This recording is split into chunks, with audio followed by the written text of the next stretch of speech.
Je ne sais pas si tu as déjà ressenti le poids du regret écrasant ton âme. Moi, oui. En ce moment même, enchaîné dans cette prison obscure, sans lumière dans mes yeux ni force dans mes bras, il ne me reste que l'écho d'un passé que je ne peux plus changer. Je m'appelle Samson. Il fut un temps où mon nom inspirait la peur à nos ennemis et la foi aux opprimés. Aujourd'hui, il n'est qu'un murmure oublié dans les couloirs de l'adversaire. Cela n'a pas toujours été ainsi. Il y eut des jours où le soleil brillait au-dessus de ma tête, où chaque fibre de mon être semblait portée par la main du Très-Haut. Quand tout le peuple, même mes frères, pensait que rien ne pourrait jamais me stopper. Comment en suis-je arrivé là?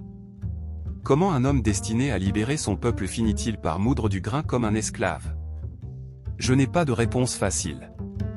Seulement des cicatrices, souvenirs vivants de chaque mauvais choix, chaque avertissement ignoré, chaque instant où j'ai préféré mes désirs à la voix de celui qui m'avait consacré avant même mon premier souffle. J'entends les rires des Philistins résonner derrière ces murs. Ils boivent. Ils chantent. Ils se moquent de moi comme d'une bête domestiquée. Et peut-être ont-ils raison. Que reste-t-il de ce guerrier qui arrachait les portes des villes, qui abattait 1000 hommes avec une simple mâchoire d'âne? Rien d'autre qu'un homme brisé, l'ombre de ce qu'il fut. Mais si je ferme les yeux eux-mêmes privés de vue, je ressens encore quelque chose au fond de moi. Un murmure. Une étincelle. Non, ce n'est plus la force physique que je cherche. Cette force était un don, mais aussi une épreuve. Ce que je désire aujourd'hui est caché dans les décombres de ma défaite, la rédemption. Mes cheveux, symbole de mon alliance sacrée, repoussent lentement. Je le sens sous mes doigts tremblants. Comme si, malgré tout, Dieu n'avait pas encore terminé avec moi. Je me demande, ai-je toujours été destiné à finir ainsi? Où furent mes choix, mes détours constants, qui ont creusé cette tombe d'ombre? Peut-être ne le saurai-je jamais. Mais ici, dans cette obscurité pleine d'humiliation, une chose demeure certaine, je respire encore. Et tant qu'il y aura souffle en moi, il reste quelque chose à accomplir. Mon histoire ne s'est pas arrêtée le jour où l'on m'a capturé. Elle ne s'est pas éteinte lorsque la douleur m'a arraché la vue. Non. Elle bat encore, discrètement, au rythme fatigué de mon cœur blessé, attendant le moment juste. Parce que parfois, ce n'est qu'en perdant tout que l'on découvre enfin qui nous sommes vraiment. Et moi, je suis décidé, même s'il ne me reste qu'une seule occasion, je laisserai une marque que nul ne pourra effacer. Je m'appelle Samson. Et ceci, ce n'est pas l'histoire d'une défaite. C'est l'histoire de promesses oubliées, d'erreurs chèrement payées, mais aussi d'un Dieu qui, même devant nos chutes, ne tourne jamais complètement le dos à ceux qui l'invoquent. Bien avant ma naissance, mon peuple vivait déjà sous le poids de l'oppression. Les Philistins, ce peuple puissant venu des mers, avaient étendu leur domination sur nos terres. Leurs armes de fer brillaient sous le soleil ardent, tandis que nous, les enfants d'Israël, n'avions que des outils de bronze et des mains pleines de foi. Chaque jour était un combat silencieux. Chaque moisson, un pari risqué contre la brutalité. Chaque prière, une tentative désespérée pour croire que le Très-Haut n'avait pas oublié son alliance. Les Philistins n'étaient pas seulement puissants dans leurs armées. Ils imposaient aussi leurs coutumes, leurs dieux, leur fierté dévorante. Pendant qu'ils élevaient des citadelles invincibles, nos champs étaient laissés vulnérables, livrés à leur merci. Ils adoraient Dagon, un dieu hybride, mi-homme, mi-poisson, et d'autres idoles assoiffées de sacrifices sans vie. Nous, enfants d'Israël, nous étions appelés à marcher sur un chemin différent. Mais souvent, notre cœur vagabondait, préférant les chemins faciles à l'obéissance douloureuse. C'est dans cette nuit épaisse que l'annonce de ma venue éclata. Mes parents, simples et discrets, appartenaient à la tribu de Dan. Ils vivaient à Tsoréa, un petit village oublié où l'espérance n'était plus qu'un souvenir fané. Ma mère, stérile depuis toujours, avait inondé ses nuits de prières muettes et de larmes secrètes. Et puis, un jour, alors que rien ne semblait devoir changer, un messager des cieux se tint devant elle. Ce n'était pas une apparition ordinaire. Il semblait que la lumière elle-même avait pris chair. Ses paroles furent simples mais terribles. Tu concevras un fils. Mais tu devras vivre autrement. Tu ne boiras pas de vin. Tu ne toucheras rien d'impur. Ton enfant sera consacré à Dieu dès le sein de ta mère. Ces mots changèrent tout.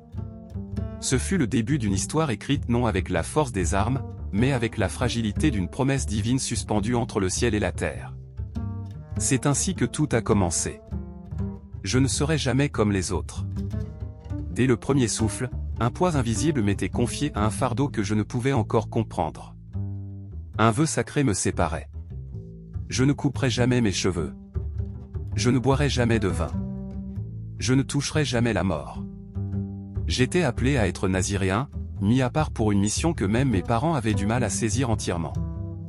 Ma mère, courageuse et soumise, accepta cette tâche sans mesurer toute son immensité. Mon père, Manoah, chercha des réponses, demanda des explications, mais l'envoyé céleste lui rappela que parfois, il faut croire sans tout comprendre. C'est ainsi, au milieu d'un peuple fatigué et brisé, qu'une promesse fut semée. Une promesse faite de mystère, de puissance et de fragilité. Mon histoire commença bien avant mes premiers mots. Elle fut écrite dans les larmes d'un peuple assoiffé de liberté.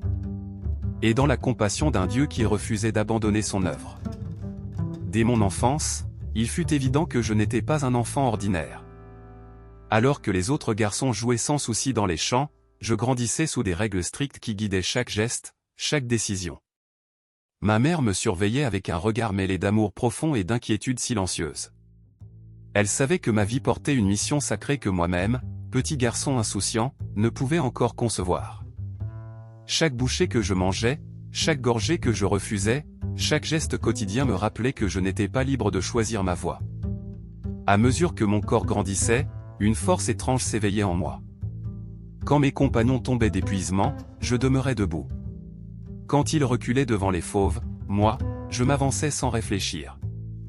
Très vite, les murmures commencèrent à parcourir les ruelles de Tsoréa. Certains disaient que j'étais béni par Dieu. D'autres, que j'étais dangereux, imprévisible. Moi, je n'étais qu'un enfant perdu entre deux mondes. Celui des jeux et celui des serments. Il y avait des soirs où je rêvais simplement d'être comme eux, de manger à leur table, de courir sans penser aux interdits, de rire sans crainte de déshonorer un vœu invisible. Mais il suffisait d'un regard de ma mère, ce regard doux et ferme à la fois, pour que je me souvienne. Ma vie n'était pas à moi. Elle appartenait au Dieu qui m'avait choisi avant même que je ne voie la lumière du monde. Mon père, Manoah, bien qu'ému de fierté, portait parfois en silence le poids de l'incertitude. Comment élever un enfant portant sur ses épaules l'avenir d'une nation ? Je n'ai jamais trouvé de réponse dans ces silences. Mais sa foi silencieuse, constante, a été ma force dans mes jours de doute. Avec les années, j'ai appris à accepter ma différence. Alors que d'autres garçons s'exerçaient à l'art de la guerre, brandissant épée et bouclier, mon propre champ de bataille était ailleurs. Mon combat était invisible. Il s'appelait obéissance. Dominer mes impulsions. Garder mon cœur pur. Apprendre la patience. Un entraînement bien plus exigeant que toute épreuve physique. Le souffle du Seigneur commençait à frémir en moi. Ce n'étaient pas des visions éclatantes, ni des voix tonitruantes. C'était une flamme silencieuse, un feu doux mais implacable, qui me poussait vers un but encore caché à mes yeux. Je me souviens des nuits passées sous la voûte étoilée. Je levais les yeux vers le ciel immense, me demandant ce que je deviendrais. Serais-je un chef ? Un guerrier ? Un libérateur ? Je sentais que l'heure approchait où je devrais agir, où je serais arraché à mon enfance. Mais je n'imaginais pas alors à quel prix, ni combien de décisions douloureuses jalonneraient mon chemin. Être mis à part par Dieu est une bénédiction, oui. Mais c'est aussi un poids, une marque invisible plus lourde que n'importe quelle chaîne. J'étais fort, c'est vrai. Mais ma véritable force serait éprouvée, non pas dans la violence, mais dans la fidélité à mon appel. Tandis que la lune baignait les plaines de ma terre natale et que le vent murmurait entre les arbres anciens, une conviction grandissait en moi. Je n'étais pas le fruit du hasard. Ma vie était une pierre dans la grande mosaïque d'un dessein divin, un plan qui changerait l'histoire de mon peuple. Et même si, dans mon cœur d'enfant, je désirais la liberté légère des autres, je comprenais qu'une destinée bien plus grande que mes propres rêves pesait sur moi. On dit que le cœur n'écoute pas toujours la raison. Dans mon cas, cette vérité s'inscrivit profondément, brûlante, dans mon histoire. Car lors d'un voyage vers Timna, une cité ennemie de notre peuple, mon regard croisa celui d'une femme philistine. Elle était d'une beauté saisissante, différente de toutes celles que j'avais vues. Ses yeux brillaient d'un éclat étrange, comme une promesse lointaine et interdite. Et sans comprendre comment, sans pouvoir lutter, je fus attiré vers elle. Comme si une force invisible m'avait lié à elle dès le premier instant. Je suis rentré chez moi avec une seule pensée obsédante, épouser cette femme. Je n'ai cherché ni conseil, ni signe du ciel. Je me suis laissé guider par un désir brûlant qui étouffait toute voix intérieure. Quand j'en ai parlé à mes parents, j'ai vu l'incompréhension assombrir leur visage. N'y a-t-il pas une femme parmi notre peuple? M'ont-ils demandé, tentant de me ramener à la raison. Ils savaient. Ils comprenaient que choisir une épouse parmi les nations ennemies n'était pas seulement une affaire de famille, c'était une question de fidélité spirituelle. Mais moi, aveuglé par l'attrait, j'ai insisté. C'est elle que je veux. En Israël, le mariage signifiait bien plus qu'une union d'amour ou de passion. C'était un pacte, une alliance, une manière de préserver l'identité et la foi du peuple élu. Et pourtant, moi, qui étais destiné à libérer mon peuple, j'étais prêt à tout sacrifier pour un élan irréfléchi. Timna n'était pas loin. Mais spirituellement, c'était un monde étranger. Leurs coutumes, leurs dieux, leurs lois, tout s'opposait à l'appel que Dieu avait placé sur ma vie. Malgré leur douleur silencieuse, mes parents acceptèrent de m'accompagner. Peut-être espéraient-ils que, d'une manière mystérieuse, Dieu tournerait même mes erreurs vers son dessein. Sur le chemin, un avertissement m'attendait. Alors que nous traversions les vignes, territoire interdit à un Nazaréen, un jeune lion surgit, prêt à attaquer. Sans armes, sans protection, je l'ai terrassé de mes seules mains. Un exploit éclatant, mais aussi un danger spirituel, car toucher un cadavre violait mon vœu sacré. Je n'ai rien dit. Ni à ma mère, ni à mon père. Je me suis enfermé dans mon silence, laissant l'inquiétude grandir discrètement en moi. Lors d'une visite suivante, je retrouvai la carcasse du lion. À l'intérieur, des abeilles avaient bâti leur ruche, et la douceur du miel suintait entre les os. Sans réfléchir, j'en pris une poignée. J'en offris même à mes parents, sans leur dévoiler la souillure cachée derrière ce don apparemment innocent. Ce fut un petit geste. Un geste anodin en apparence. Mais en vérité, c'était un signe, mon cœur commençait à franchir des frontières qu'il n'aurait jamais dû traverser. Le mariage fut annoncé avec éclat, les festivités minutieusement préparées. Tout semblait sourire à mes projets, mais ce que je croyais être une victoire personnelle n'était en réalité que le début d'une longue chaîne d'erreurs. Car parfois, une seule décision, prise en dehors de la volonté divine, suffit à ouvrir des portes qu'on ne peut plus jamais refermer. Et moi, j'étais sur le point d'apprendre cette leçon de la manière la plus douloureuse. À Timna, la noce fut célébrée avec faste. Comme le voulait la coutume, un grand banquet fut organisé, empli de chants, de rires, et de vin à profusion. 30 jeunes Philistins furent choisis pour m'accompagner à un signe d'honneur peut-être, mais surtout une surveillance déguisée. Au milieu du tumulte, j'ai lancé un défi. Un énigme, simple à mes yeux, mais impénétrable pour eux. De celui qui mange sorti de la nourriture, du fort naquit la douceur, dis-je en esquissant un sourire. La mise était claire. S'ils devinaient en 7 jours, je leur offrirais 30 habits neufs. S'ils échouaient, c'était à eux de payer le prix. Sur 2, ils acceptèrent sans hésiter. Mais au fil des jours, leur assurance laissa place à la frustration. Ils tournaient sans cesse autour de la réponse, incapables de percer son secret. Alors, en désespoir de cause, ils se tournèrent vers celle qu'ils pensaient pouvoir fléchir, ma femme. Avec des menaces, des larmes, et 1000 supplications, ils la forcèrent à me trahir. Elle vint à moi, d'abord douce et caressante, puis pleurant à chaudes larmes, harcelant mon cœur jusqu'à ce que mes défenses cèdent. Épuisé par sa plainte incessante, j'ai fini par lui révéler ce que je n'aurais jamais dû dire. Peu après, les Philistins revinrent vers moi, triomphants. Et qu'y a-t-il de plus doux que le miel? Qu'y a-t-il de plus fort que le lion, me lancèrent-ils. À cet instant, une rage sourde envahit mon cœur. Je compris qu'ils avaient labouré mon champ, qu'ils avaient souillé ce qui m'était le plus cher. Je leur répondis, amer. Mais si vous n'aviez pas labouré avec ma génisse, vous n'auriez pas trouvé la réponse. La honte brûlait en moi plus fort que toute blessure physique. Je n'avais pas été vaincu par ruse, mais par la confiance mal placée. Pour tenir ma promesse, je descendis à Ascalon. Là, je tuai 30 hommes, pris leurs vêtements, et les livrai aux gagnants du pari. Mais une amertume profonde avait déjà pris racine dans mon âme. Je retournai dans la maison de mes parents, laissant derrière moi cette femme qui m'avait trahi. Ce qui avait commencé dans la fête s'acheva dans le fiel. Ma première grande victoire se mua en une leçon amère sur la confiance, la trahison, et le prix de suivre ses passions plutôt que l'appel de Dieu. Depuis ce jour, une ombre me suivait partout. Je n'étais plus seulement Samson, l'élu. J'étais aussi un homme marqué par sa première grande perte. Parfois, les véritables défaites ne se livrent pas sur les champs de bataille, mais dans les recoins invisibles du cœur. La douleur de la trahison ne s'estompa pas avec le temps. Au contraire, elle se transforma en un feu vorace qui consumait lentement mon être. Quand j'appris que ma femme avait été donnée à un autre, à l'un de ceux qui avaient assisté à mes noces, quelque chose en moi se brisa irrémédiablement. Ce n'était pas seulement mon orgueil qui avait été blessé. C'était ce qu'il restait de pur dans mon âme qui venait d'être piétiné. Je tentai de réparer. Je pris un chevreau, symbole de paix et d'offrande, et me rendis à sa maison pour tenter une réconciliation. Mais son père, tremblant de peur, m'interdit l'entrée. « Je pensais que tu l'avais rejeté, dit-il nerveusement.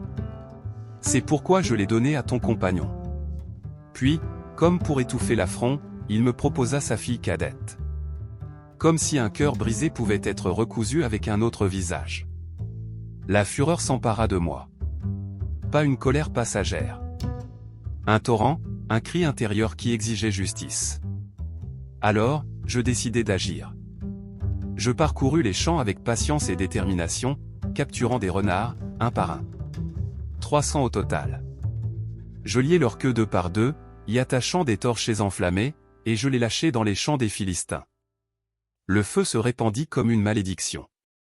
Les moissons mûres, les vignobles abondants, les oliveraies prospères, tout devint cendre devant mes yeux. La terre, qui avait si souvent nourri leur arrogance, brûlait maintenant sous le poids de leur propre orgueil. Le chaos éclata. On entendait partout les cris paniqués. Et qui a fait cela?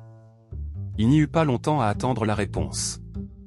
Mon nom circula de bouche en bouche, Samson. Aveuglés par la rage, ils cherchèrent à se venger. Et, comme toujours, ce sont les innocents qui payèrent le prix. Ils saisirent ma femme et sa famille et les exécutèrent sans pitié. Quand la nouvelle parvint à mes oreilles, la douleur se mua en quelque chose de plus sombre encore. Une détermination glaciale, implacable. Ce n'était plus de la colère. C'était une guerre personnelle, une dette scellée par le feu et le sang. Je frappais sans relâche. Chaque coup était précis, porté non par la stratégie, ni pour la gloire, mais pour expier la trahison, pour venger la perte. Après avoir semé la terreur parmi leurs rangs, je trouvai refuge dans une caverne, dans les rochers d'Étham. Ce n'était pas la lâcheté qui m'y conduisait. C'était le calme, avant une nouvelle tempête. Je savais que la violence appellerait la violence. Je savais que mon nom, désormais, serait gravé dans leur mémoire. Mais en cet instant précis, toute voie de raison était ensevelie sous la vengeance. Ma vie, commencée sous la lumière des promesses divines, s'enfonçait désormais sur un chemin de sang. Et le pire était encore à venir. Mon refuge dans la grotte ne dura pas longtemps. Les Philistins, assoiffés de vengeance, ne tardèrent pas à se mobiliser. Un véritable bataillon fut levé, résolu à me capturer, quel qu'en soit le prix.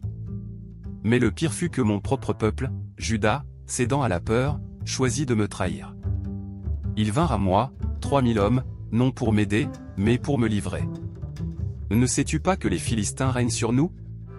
M'accusèrent-ils, leur regard baissé, lourd de résignation. Je ne résistais pas. Je ne luttais pas. Je demandais seulement une chose, qu'ils ne me tuent pas eux-mêmes. Ils acceptèrent, soulagés. Ils me lièrent avec des cordes neuves et m'emmenèrent vers le escorté comme un criminel. Les voix de mes ennemis résonnaient au loin, comme des tambours de triomphe. Leur joie était palpable, ils croyaient la victoire acquise. Mais au moment où tout semblait perdu, une force ancienne, enterré sous la poussière de mes fautes, se ralluma en moi. Les cordes, telles des toiles d'araignée, se brisèrent sous mes bras renaissants. Libre, je cherchais frénétiquement une arme n'importe quoi et trouvai la mâchoire fraîche d'un âne abandonné là. Avec cette arme dérisoire, je fonçai. Un par un, mes ennemis tombèrent. La bataille fut brève, violente, écrasante. Quand le silence retomba, 1000 cadavres jonchaient la terre sous mes pieds. 1000 hommes, vaincus par un seul.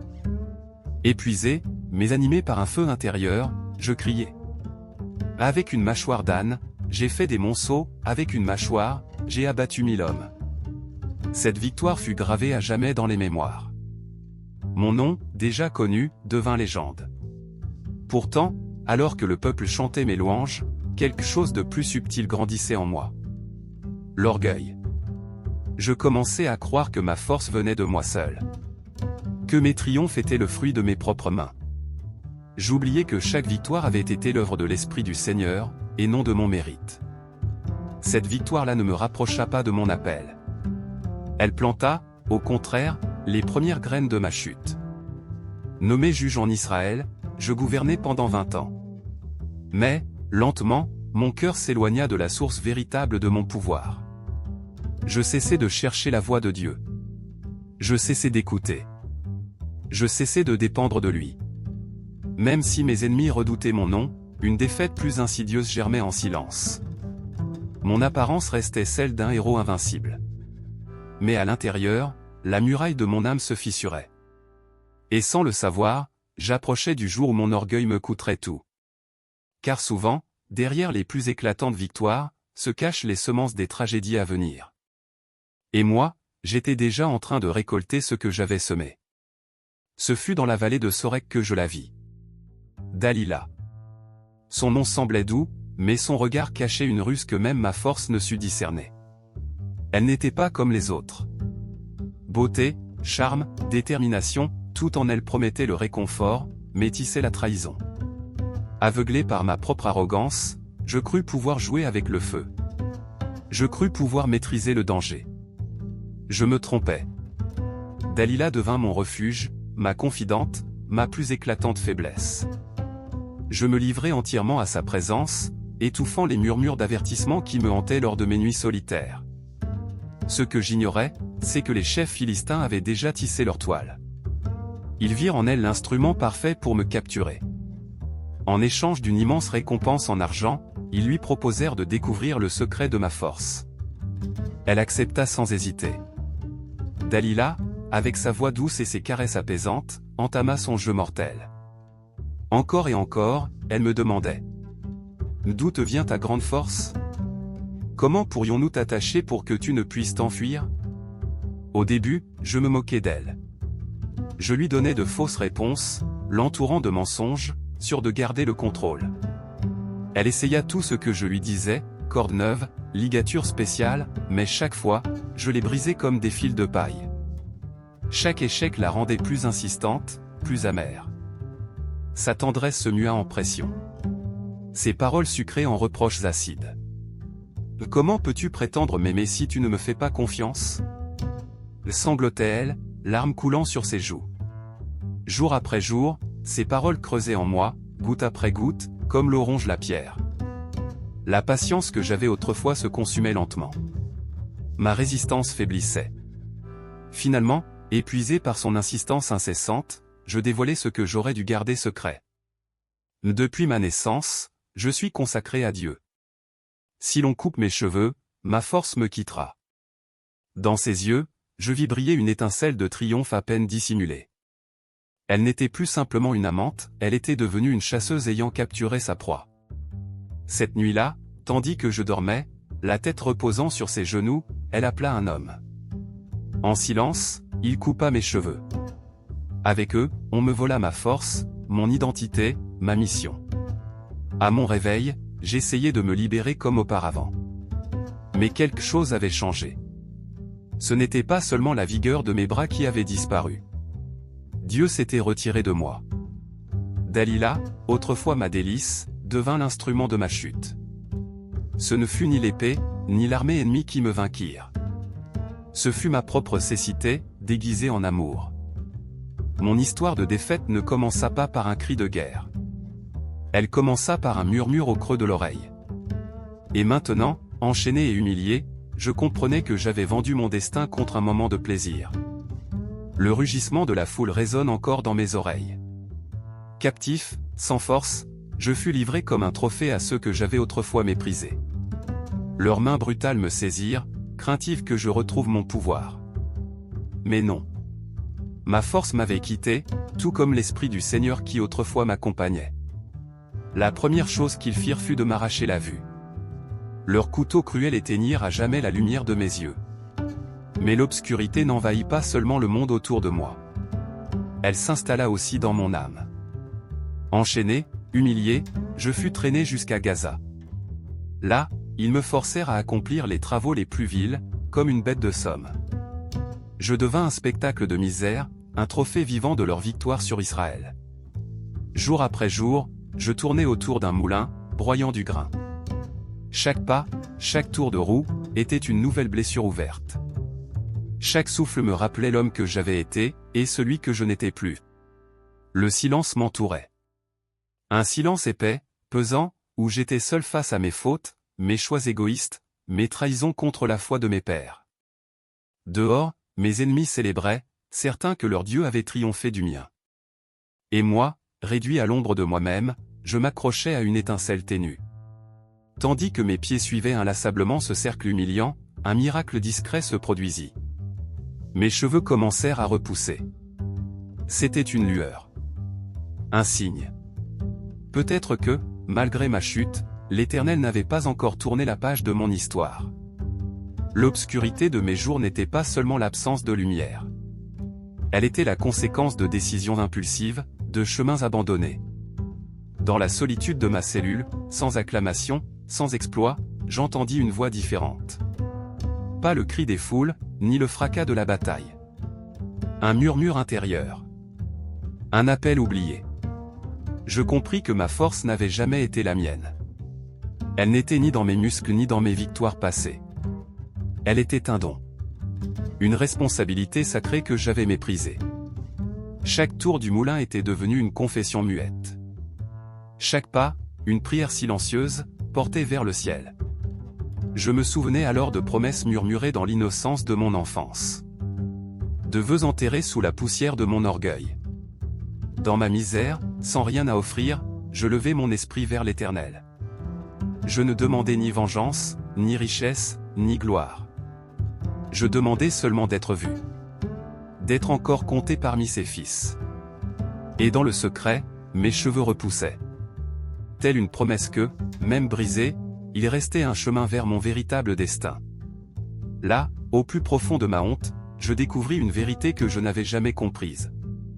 La véritable force ne réside pas dans les mains, mais dans un cœur qui sait se rendre à nouveau. Pour la première fois depuis longtemps, je réalisais que la plus grande victoire n'était pas d'abattre 1000 ennemis, mais de retrouver le regard de celui qui ne m'avait jamais abandonné. Le jour arriva enfin. Gonflés d'orgueil, les Philistins préparèrent une immense fête pour honorer Dagon, leur dieu. La ville résonnait de chants et de rires. Mes ennemis, ivres de leur triomphe apparent, se livraient à l'arrogance sans retenue. On me sortit de la prison comme un vieux trophée oublié. On me poussa jusqu'au centre du temple, parmi les clameurs et les moqueries, comme si je n'étais plus qu'une caricature déchue de l'homme que j'avais été. Des milliers d'yeux me fixaient. Hommes, femmes, chefs de guerre, tous réunis sous un même toit pour célébrer ma chute. Un jeune garçon me guida à travers la foule. Ses mains tremblaient tandis qu'il me conduisait vers 2 colonnes massives. Mes mains, faibles, cherchèrent appui contre la pierre froide. Je sentis sous mes doigts la solidité des piliers, soutenant toute leur gloire impie. Alors, dans le secret de mon âme brisée, je murmurai une prière. Seigneur, souviens-toi de moi.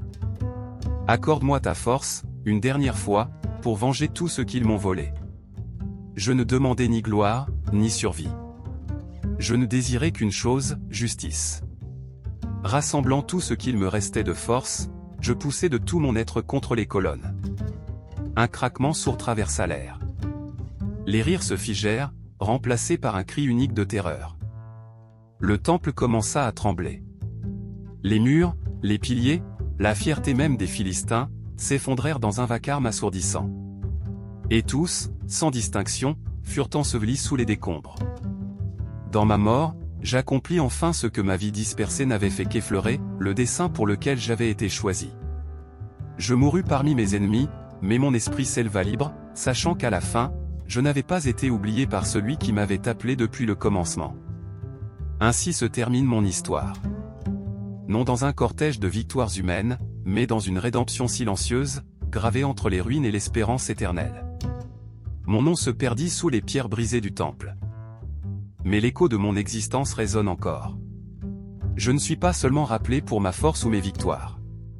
On se souvient aussi de mes faiblesses, de mes chutes, et de l'ultime acte de grâce qui restera un dessein oublié. Chaque vie rencontre un moment où la voie de la tentation semble plus douce que celle de la vérité. Chaque cœur est tenté d'abandonner son chemin, croyant que de petites concessions n'altéreront pas son destin. Mais les fissures, si minimes soient-elles, finissent toujours par renverser les murailles les plus solides. Aujourd'hui, en évoquant mon existence, je ne te parle pas en héros invincible. Je te parle en homme. Un homme qui comprit trop tard que la véritable grandeur ne se mesure pas par la force, mais par la fidélité silencieuse dans les instants cachés. À quoi bon bâtir des cités si l'âme s'effondre en secret ? À quoi bon vaincre des ennemis si l'on est vaincu par soi-même ? Moi, mis à part dès le sein de ma mère, béni par des dons uniques, j'ai méprisé la source de ma puissance. J'ai cru qu'il y aurait toujours un lendemain, un nouveau départ. Mais un jour, l'écho de mes décisions devint irréversible. Pourtant, même parmi les ruines, la grâce parla. Mon histoire enseigne ceci, peu importe la profondeur de ta chute, il existe toujours un chemin de retour pour ceux qui, même brisés, lèvent encore les yeux vers le ciel. Peut-être que ta véritable force ne réside pas dans tes mains, mais dans ta capacité à espérer quand tout semble perdu. Moi, je suis tombé. Mais dans ma chute, j'ai trouvé ce que je n'avais jamais su chérir. L'étreinte d'un Dieu qui n'avait jamais cessé de croire en moi.